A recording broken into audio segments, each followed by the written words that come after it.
In a cozy little burrow, tucked neatly beneath the roots of a grand old oak tree, lived a young rabbit named Barnaby.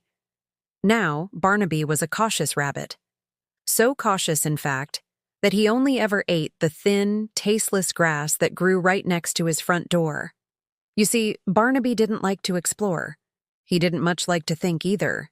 He found it far easier to simply follow the same old path, eat the same tough weeds, and believe the same things he'd always believed. It was simple, and in its own way, comfortable. One sunny morning, however, that simple comfort was shattered. Barnaby's mother rushed in, her ears twitching with worry. "Barnaby, the grass is all gone. The cows came through and ate every last blade. We have nothing left to eat but this one strange round blue thing I found on the path." She held up a fat, dark blueberry for him to see. Barnaby wrinkled his nose, looking at the berry with deep suspicion. "Mother," he said sternly, "we are rabbits. We only eat grass. Everything else is dangerous. That berry is too soft, too round, and far, far too blue. It must be poison." "But it smells so delicious," she insisted, holding it closer. "And I saw the robins eating them down the path." Barnaby scoffed. "Robins are foolish, jumpy birds," he sniffed. "They have no sense. We are rabbits. And rabbits do not eat things that are not green." His mother sighed, defeated, and went back out to search for anything at all, that looked like their usual food. Barnaby settled down, feeling quite proud of his wisdom.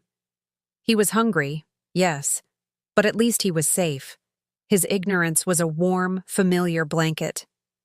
Later that day, a visiting rabbit named Clementine hopped by. Clementine had bright, curious eyes and a light dusting of dirt on her whiskers from her travels.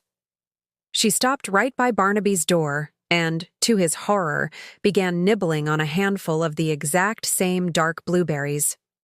"Barnaby, come quickly," she called, her voice muffled by the fruit. "I found a huge thicket of these sweet, wonderful things.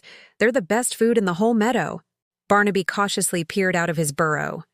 "Clementine, you must stop. You shouldn't eat those. They are poisonous. They are not green." Clementine laughed, a delightful sound that made her ears shake.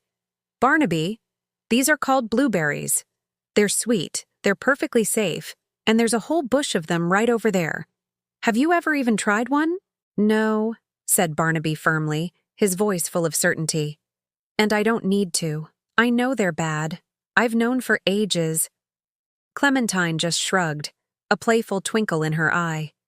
"It's a very big meadow, Barnaby. You can't really know anything without looking at it first, can you?" And with that, she hopped off toward the blueberry thicket, leaving Barnaby alone with his principles and his growing hunger. Barnaby spent the rest of the day watching his mother and Clementine return with full, happy bellies, their whiskers sticky with sweet juice. He tried to ignore them, but it was difficult. That night, his stomach rumbled so loudly it echoed in the quiet burrow, keeping him wide awake. The hunger was a gnawing ache that his stubbornness could no longer ignore. Finally, exhausted and famished, he pushed his nose out the door. He smelled the fresh night air, the damp earth, and something else.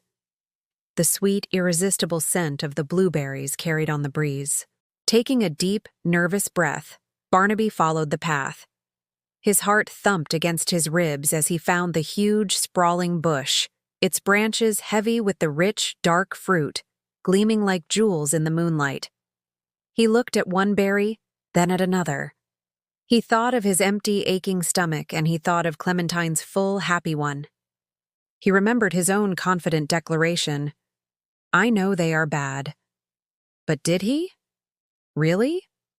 Very slowly, with the caution of a rabbit entering a whole new world, Barnaby reached out and nudged one of the blueberries with his nose. He didn't explode. He didn't turn green. He didn't feel sick at all. With a final, trembling breath, he carefully popped it into his mouth. All the grass he had ever eaten was like dust in comparison. Barnaby ate and ate and ate until his hunger was completely gone, replaced by a deep, satisfying contentment.